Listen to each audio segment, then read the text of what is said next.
everyone, and welcome back to the Real and True podcast. I'm one of your co-hosts, Edmund Mitchell. And I'm your other co-host, Emily Mentock. And today we are going through the fourth pillar on prayer. We have been walking through the Lord's Prayer, and now we are on the petition, Thy will be done. And so we're going to be talking a little bit about ministry and kind of teaching and talking about Thy will be done, especially in the reality and the context of people experiencing suffering. So, Emily, I know that we're both excited about this conversation because there's a lot to unpack and there's so much practical application for this petition in particular. Yes. I mean, this touches so many areas of ministry, like you said, and we're moving through it. So we began moving through this prayer. So we began, Our Father who art in heaven, and then hallowed be thy name. And during that conversation, we talked about how important it was that we're praying that God's name be hallowed in us and by us, through our life. And now we are going to this next part of the prayer, Thy will be done on earth as it is in heaven, which shows an abandonment to our own wills so that God's name can be hallowed by us and in us. And what we're really seeing in this petition is that God is inviting us to know and love His will for our lives and the lives of others. And I think one of the reasons why we see this is so important in so many areas of ministry is because, it talks about our own call to ministry, the things we're doing in our own lives. In ministry, you're walking and accompanying with people. And of course, their path to holiness looks like following God's plan for their lives. You get to witness God's plan for other people. And then, of course, the problem of suffering. How many of our ministries around our parish is dedicated to trying to address the sufferings of people in our communities, whether they're sick, needy, families who are going through grief, whoever it is. And so I think this is something that I think all ministers and catechists should spend more time thinking through. What are we actually praying for in this prayer, and how can we connect our ministry work back to this part of the Lord's Prayer? Yeah, and I want to remind people that are listening that the catechism is a summary of the deposit of faith. It's this document that is summarizing everything God wanted to reveal to us. And we have these four pillars, the creed, sacraments, and liturgy, which is the second one, morality or life in Christ, which is the third, and prayer. But all four of these pillars, they cross-reference each other. They're an organic whole. And throughout every pillar, it's really important for us to keep in mind our definition of the human person, because it's us, it's people that are trying to live this life in Christ and believe God's plan for our life and His revelation. And so there are these words that pop up a lot that sometimes we don't take time to stop and reflect on. Words like intellect we might feel more comfortable with, but I wonder if you think people ever really stop to think about this word will, and I wonder what you think about how many ministers maybe use that word like free, or they might say free will, or God's will, but don't ever stop to maybe explain it. Yeah, I don't know. Do you feel like most people understand that word or even know what it is we mean when we're saying someone's will? I love that you are bringing up this point, because this is something that I have even been wrestling with in my own life, going through, a particular discernment for something in my life. And I had to reach out and kind of re-engage in spiritual direction, because I thought that I had, totally exhausted trying to do God's will in my life. And I thought, oh my gosh, I've tried to find God's will for my life. I've prayed all the novenas. I've done all these things thinking that, God's will, which, I had never spent much time thinking about exactly what that meant, was just like God's plan for my life. And then I had actually a very good friend remind me that I've been given the gift of free will. And what does that mean? That means in my pursuit of doing God's will, I still need to choose, right? So if we go to what the catechism has given to us as, sort of this beautiful image and demonstration of Thy will be done, and actually where those words come from, Jesus' agony in the garden. Jesus says, okay, Father, he says, this is what I want. I want this to pass for me. He Mm. expresses his desire, which is an important part of our relationship with God. But then ultimately what he chooses is, but God, I know this is why I have been sent. Father, I know this is why I have been sent. So your will be done, not mine. So when we say thy will be done, God, it means I will do what you are asking of me, not just I will want what you want of me. Mm. Yeah, this all goes back to the first paragraph of the catechism. It goes back to the Trinity. I mean, we're God created us with these unique powers or capabilities, that our intellect and our intellect to know and our will to choose. And that's why people who remember the catechism from the Council of Trent, it's like, we're created to know, love, and serve God in him in this life and the next. It's so the knowing him is our intellect that we use for that, and the loving and serving is the choosing. We choose through our will. But it's interesting too, because I think a lot of people don't realize that it's not just or limited to an action, because God wills our good at all times. Um, an example that comes to mind is, we might have desires for meat on Fridays during Lent, but we don't choose to eat meat, right? So Right. this is where sometimes the English language can kind of fail, fall short. It's, we do sometimes say, I have this desire to do this thing and I haven't done it yet. But you also have desires, natural desires that you choose not to entertain, or you don't make a choice. So if you could also imagine, like, let's say, if you're stopped from if you're hindered from doing something you really want or desire to do, like, let's say you're in jail, and Nelson Mandela, right? Like, he wants to go serve his people, but he's stopped from doing it. Well, he's willing, even though he isn't acting it out yet, he is willing with his whole being to go serve his people. He's being hindered from that. So it's really important. That's a really important thing, that we're trying to discern God's will for our lives, and we can look at things that happen in our lives. We can look at his teaching. We can look and discern all these things. But God has this will that is unending, that's eternal, and he has a will for our lives. And I think it's really important in this conversation Right. about praying for God's will to be done. Right. God has his will, but God has also given us free will.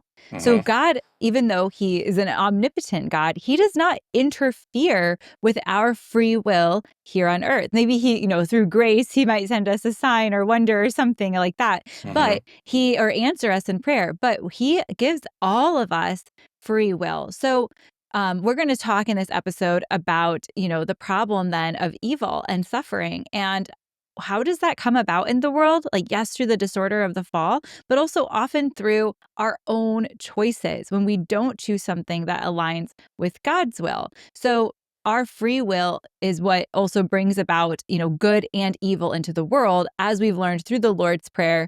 Hallowed be thy name, by us and through us. Thy will be done on earth as it is in heaven, by us and through us. Yeah. Yeah, and in my experience, these are the two things that come up when you start talking about God's will, or start teaching, or helping people understand that God wills our ultimate eternal goodness. The two things that come up is, well, God wouldn't want me to suffer, which is true. And then also, well, if he wills our goodness, why does evil exist? Mhm. And so the first one, really simply, is like, yeah, God does will your ultimate happiness, but that doesn't mean an absence of suffering. And he doesn't will the suffering, he allows the suffering. And then the second one is talking through the reality of evil and suffering in the world. Again, that's not willed by God, but is something we have to acknowledge, and we can't shy away from acknowledging that there is intense evil and suffering in the world, and that it does sometimes make it difficult to believe in a good God. Like, that is normal and good for us to have that thought. Like, how can I trust that this good God exists if I'm experiencing so much suffering, or if other people are experiencing so much suffering? You're right. That's still a major crisis that people have, like, in their faith at times. Even very faithful people, then something very terrible can happen in their lives. Like a loved one gets very sick or passes away, and they might say, "Why, God? Why have you abandoned me? Why is this Hmm. happening to me?"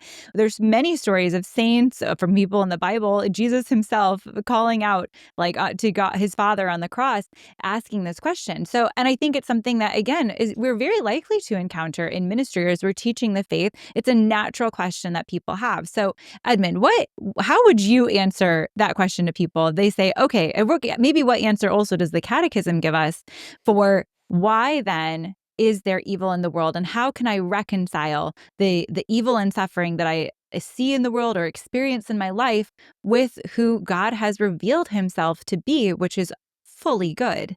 Yeah. I mean, I think it's important just again to acknowledge the evil and the suffering, and to not shy away from saying it is awful that there is evil and suffering in the world. And I think to even acknowledge, I'm pretty sure it's Saint Thomas Aquinas who said, of all the arguments against God's existence, the argument from suffering, the existence of suffering, is one of the strongest. Like Mm. like even the saint said that. And to also acknowledge that, like you said, even Jesus is voicing that human feeling of, my God, why have you abandoned me? Now, there's more to this psalm that he's quoting, which is like this hope that that God is willing his goodness and his plan, and he hopes in this bigger plan. And really, it's not, my God, why have you abandoned me? Period. Like that's it. Really, it's, my God, why have you abandoned me in light of the plan you have for my life? Like I don't yet understand the full plan, or I have not It's yet personal. seen. It feels Yeah. very personal. Yeah, yeah, yeah. So, I mean, the first thing would be to acknowledge the suffering and the evil. And then the second thing, it does all go back to will. So, God created us with free will, which means we can choose between good and evil. Like we can choose goodness and to choose in line with the plan for our lives that God has, and we can choose evil. And so, through that gift of free will, sin entered the world. And it, it really, it, you have to say this kind of delicately, but like, it really is our fault that sin is in the world. And man, when I was younger, I would get caught up in all of these YouTube videos and things about, atheist versus Christian debates. And Richard Dawkins and Christopher Hitchens in particular are very, very aggressive, like cutting critics of the belief in God from the position of suffering. And I remember sometimes just realizing, man, God feels this way too. God is Mhm. like, why? Why is there suffering in the world? Like, I don't want I did not want this, but he can bring about goodness even through our disobedience. And that's the gospel message, that he planned to do something about it and accounted for our disobedience. Um, and it was worth it to him to give us the gift of free will, which is such a huge, huge Yes. gift. Yes, I love that you said that it was worth it to him because, when we're praying in the Lord's Prayer, thy will be done on earth as it is in heaven. If God's will was actually done on earth as it is in heaven, like there would be no suffering, right? Yeah, yeah. There's no suffering in Valid. heaven. People are Mhm. there fully in union with God, and therefore there is no more suffering.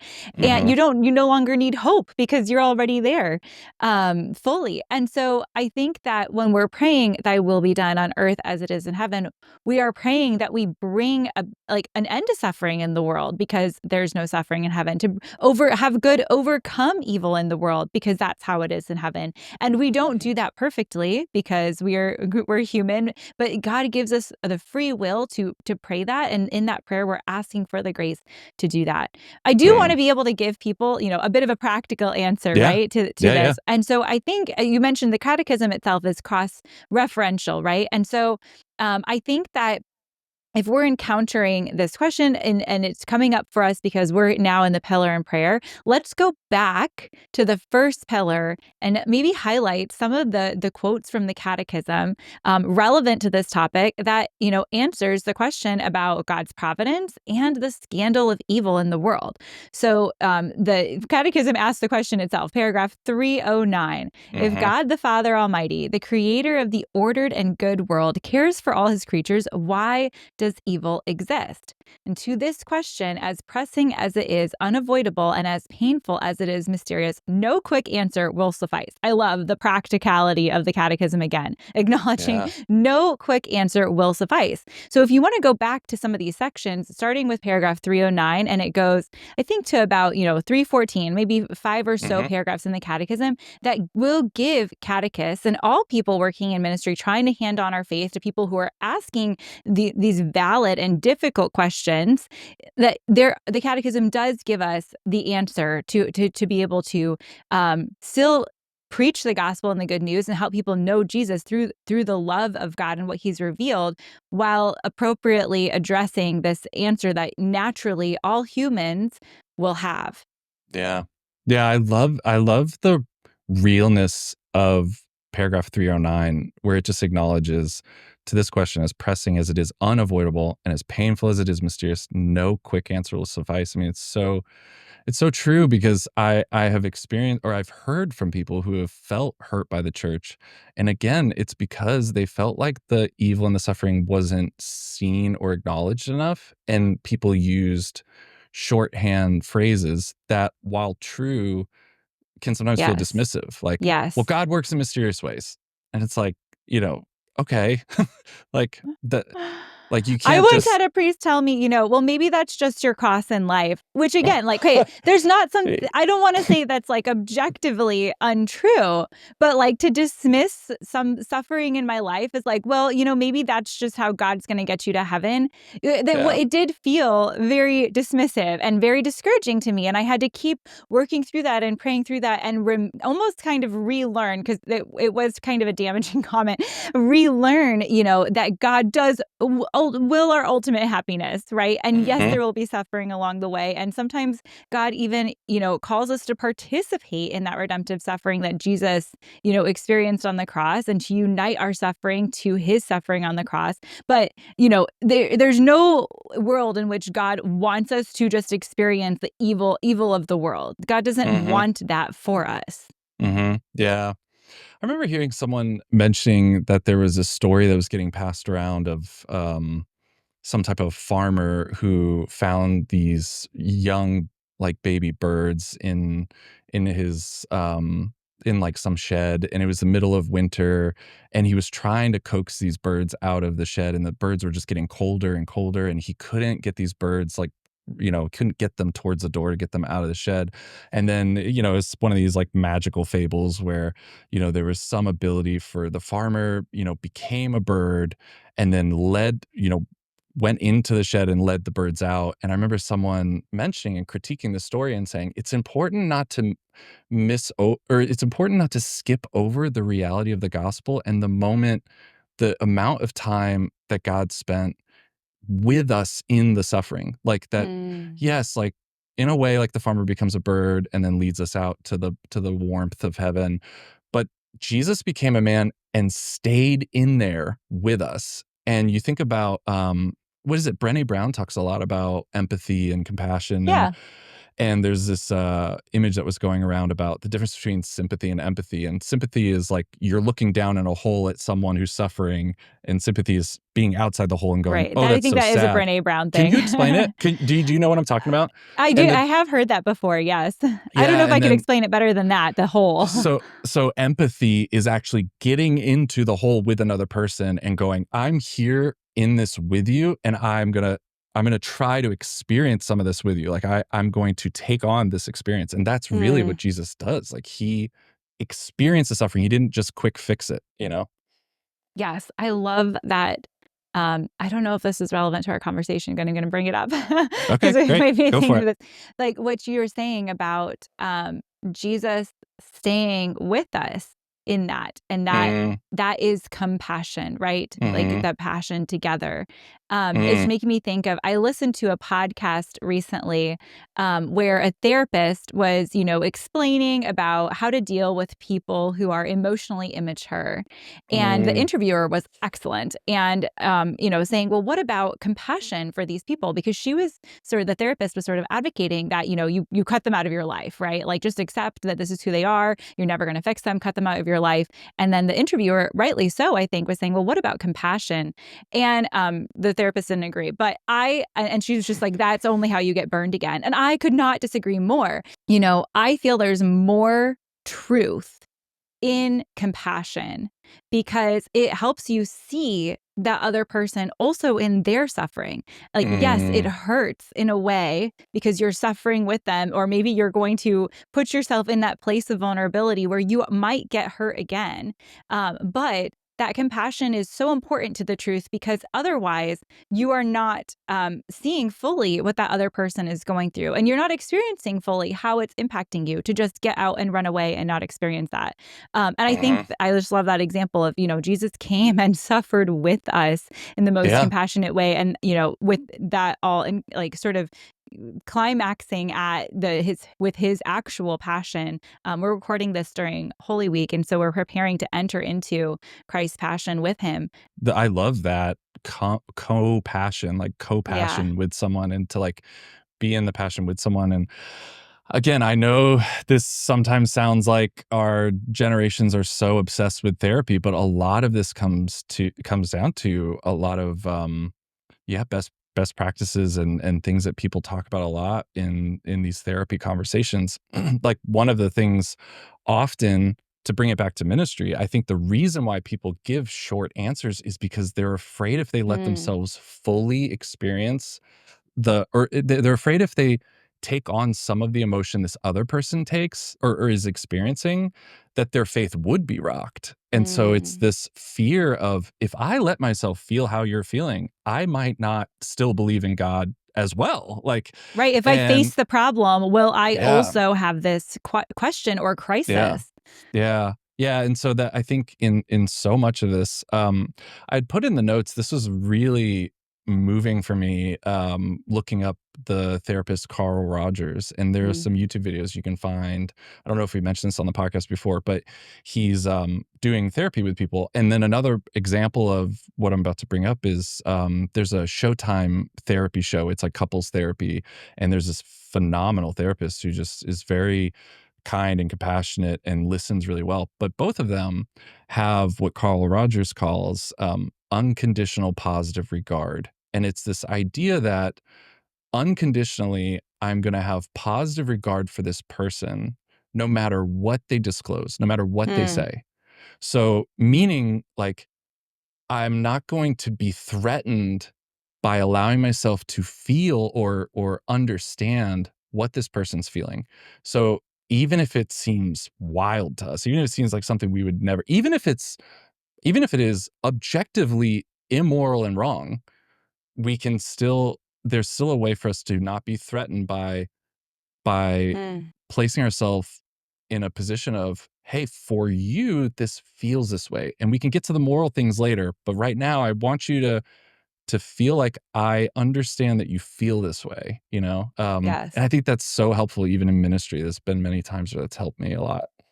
Wow, I think that is so beautiful. And then taking it back again to that's what God did for us when he came and suffered in our Yeah. broken Yeah. humanity. Like he Jesus, like rightly so, was scared to suffer through his humanity on the cross. That's a Yeah. terrible, terrible thing. Mhm. He knew what was going to happen. That's why Yeah. he is praying in the agony in the garden, in agony, saying, "Oh my Mhm. gosh, if there's any other way, let this pass from me."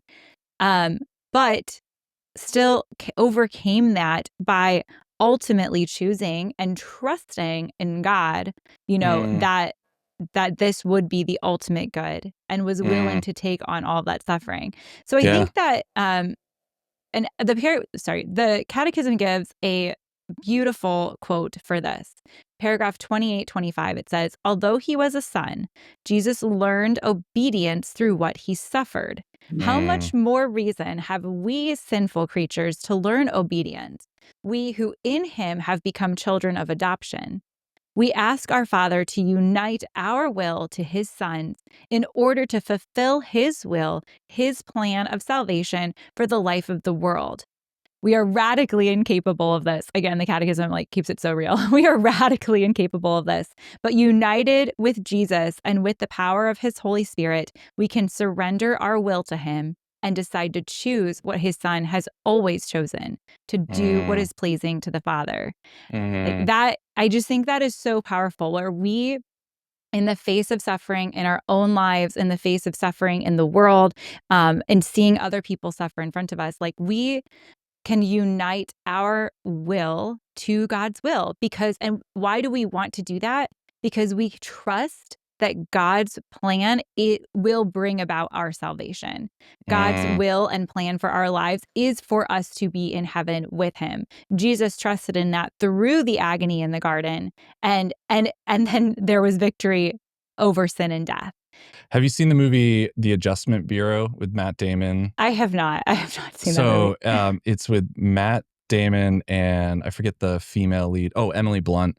So these two people meet, and then there's these mysterious CIA, FBI type characters that appear and have all these powers. And basically they're, not to spoil it, but they're kind of angels in a way. And all of these little decisions, they have this notebook, and all these little decisions affect the plan longer down the line, years down the line. And so little things like where someone goes for coffee as opposed to some other place, it affects the plan. And so they're constantly talking about there is this big plan, and these little decisions have huge consequences later down the line.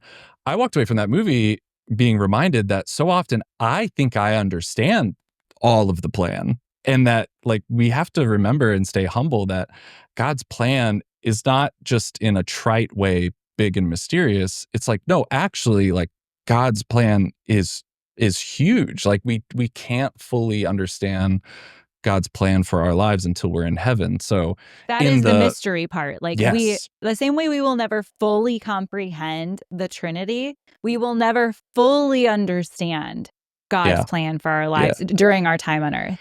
Yeah, and so we can say these seemingly contradictory things, they are both true at the same time. One is God did not want you to experience suffering and evil. That was not part of God's plan in the sense that he willed it, but he has made it part of the plan. So that's true as well, that this suffering, when united to Jesus, can have spiritual significance. And it like you said in that catechism paragraph, Jesus shows how to be obedient to God's plan, even in the face of suffering.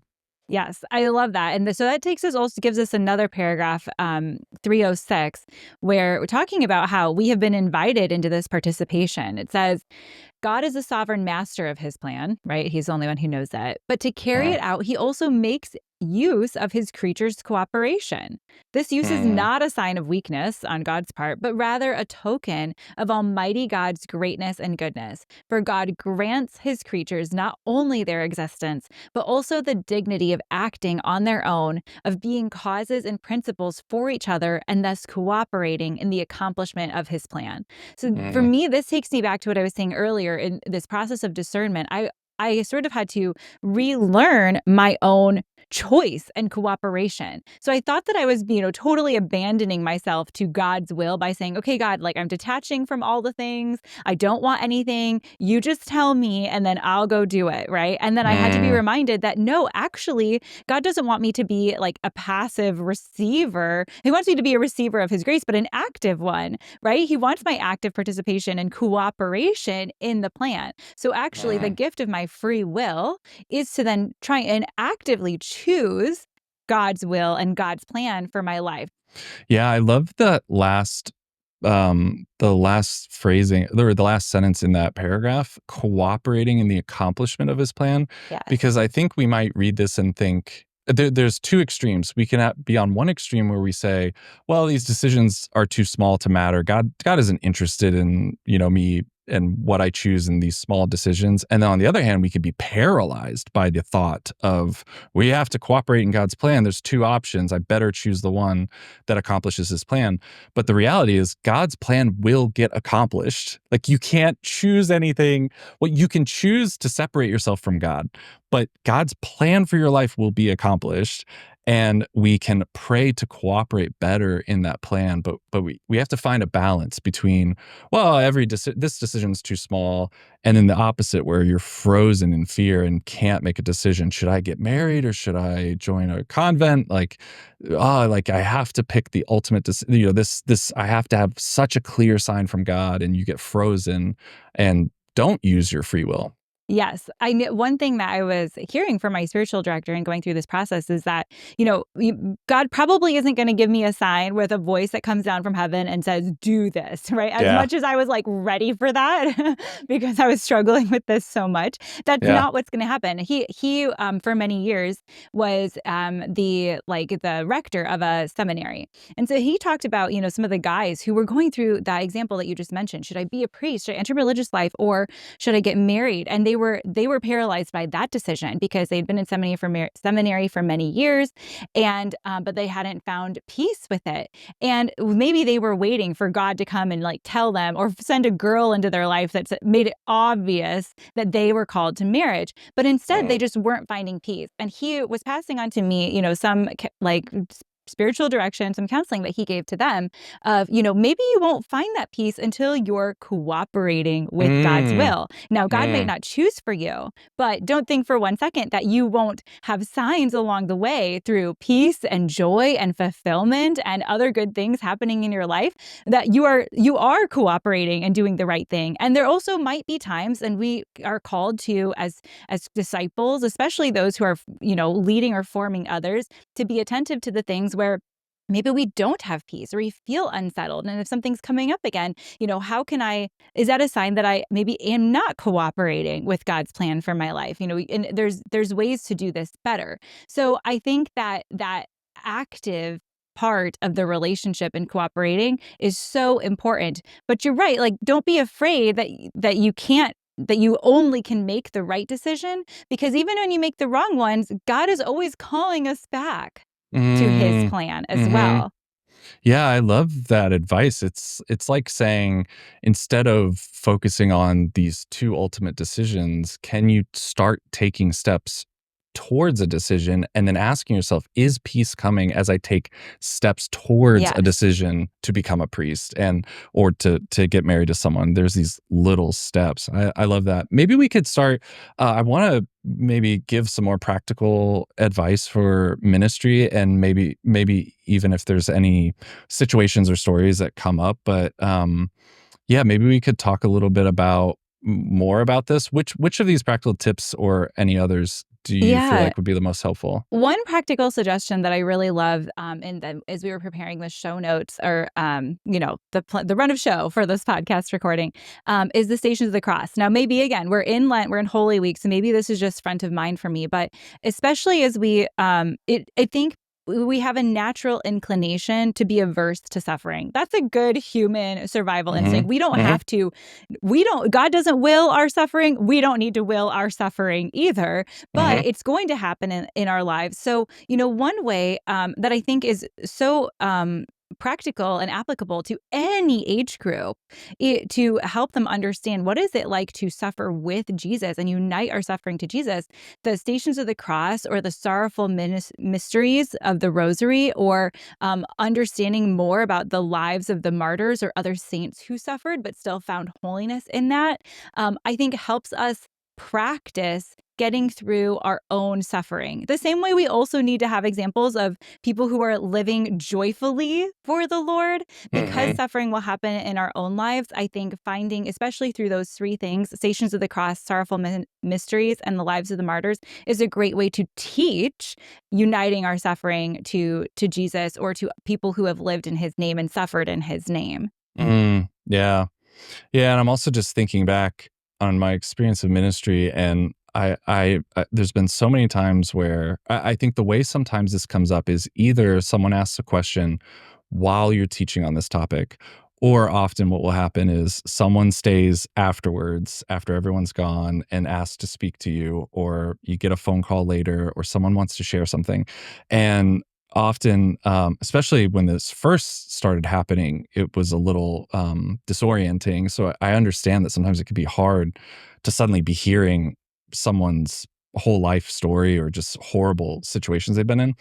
But I remember one time realizing, like, the fact that someone decides to share intense suffering or bad things that have happened in their lives, and even if they're antagonistic towards you or the church or faith, the fact that they're even sharing that with you is like you're in a position to have, you should have like a reverence for the fact that someone's even sharing it, you know? And it's Yeah. hard sometimes to do because I used to get at the beginning, I would get really defensive. Like, man, this person's trying to bolster this huge argument on why the church does, doesn't make Yeah. sense or God doesn't make sense. But really trying to remind yourself and adopt a position of like, this person could be, this person could be at a concert somewhere. Like this person could be at the YMCA. This person doesn't need to be here at church sharing this with you right now. And they're Yes. deciding to do that. And so to have a respect for that, and then to remind yourself that people have a right to their feelings. Like people have Yes. a right to their feelings. That doesn't mean you have to feel the same way, but everyone has a right to their feelings. And we shouldn't rush so quickly into problem solving people out of their feelings. Yes. Um, And remember that the catechism has wisdom for this. It doesn't just say that struggling with the problem of suffering or struggling to trust God's will for our lives is something that we'll just, have a light struggle with. It says we are radically incapable yeah. of uniting our will to Jesus, our will to God, or to accept his will for our lives. Mhm. So I think that you're right that when someone is even choosing to express it, like they are wrestling with that. I'm thinking even of all the times like in high school, I was the one like staying after class, opening up to my religion teacher about whatever problems I was having in life. And I'm so grateful for the ones who did respond with that compassion and listening and who had good answers that didn't just stay shallow, but got at the depth of what God has revealed. So I would say this is a good call to action, a good reminder for the catechists who are listening to this to go back to those paragraphs of the catechism that do address directly the problem of suffering and the problem of evil in our world, starting around paragraph 300, that part of the catechism, and then also to refamiliarize yourself with this part of the catechism about how do we unite our will to the Lord's and to God's plan so that we can overcome the suffering that we're going to encounter in this life. And I think that being able to go deep in those answers is another really something you can do to honor whatever it is that people are bringing to you. Mm, yeah. Yeah, I think this is great. I mean, I really encourage people to go back through and read those paragraphs that Emily mentioned. And again, the spirituality of suffering, the the to try to prayerfully cultivate in people that you're ministering to or evangelizing or catechizing, to cultivate that spirituality of suffering. And then one last thing would be again, I think of a situation where I look back now and I regret how I handled this, but a mom opened up about a sensitive situation she was in, concerning, like her kids and her ex-husband and all this. And I just jumped to solving the problem. Mm. And later she had a meeting with me where she said, where that's exactly her feedback to me. She said, I felt like the church didn't care about my situation. And I was like, well, I solved it. And she said, yeah, but you didn't take time to understand this. And I kept saying, and I regret this, I kept saying, well, no, I understood the situation and I solved it. And she goes, and finally she just kind of like put her hand on my hand in my office and was like, yeah, but you didn't take time to make me feel like you understood my situation. Mm. And I really regret that. And so again, just a final word of encouragement that it really means a lot to people. And we do, in a way, in ministry or even just out in the world, we represent Christ in the church. We're ambassadors for Christ, and we can't skip over that step too quickly. Yes, that is so important. So, just as a recap of some of the things that we talked about that I think help us realize thy will be done on earth as it is in heaven, for our own lives and our own prayer, but also for those that we are teaching to pray those words, that God wants our ultimate happiness. That doesn't mean that it's a complete absence of suffering. But it is a mystery. So it's important to address, like you're saying, the struggle to reconcile God's goodness with the reality of suffering. And God doesn't glorify our pain, but Christ's obedience on the cross does give us a model of bringing about redemption through that, so that even when we're suffering, even when we make mistakes, we can trust that God's plan of salvation can still work through those and overcome those things. And I think that maybe this is a good reminder for people, especially in parish ministry, to offer a study on suffering, or offer a Bible study on the book of Job or other things, so that, you yourself and others in the parish are better able to address these things that come up in our lives, and then also better able to sort of abandon ourselves to God's will and bring about His will in our lives and in our communities more often. So thank you so much for tuning in for this episode of the Real+True podcast. We are, as always, on a mission to unlock the beauty and truth of the catechism and help people all around the world and culture encounter its pulsating heart, Jesus Christ. You can find more episodes like this, especially as we're moving through each word and a line of the Our Father, at Real+True.org, and subscribe to this podcast for future episodes. Thank you so much.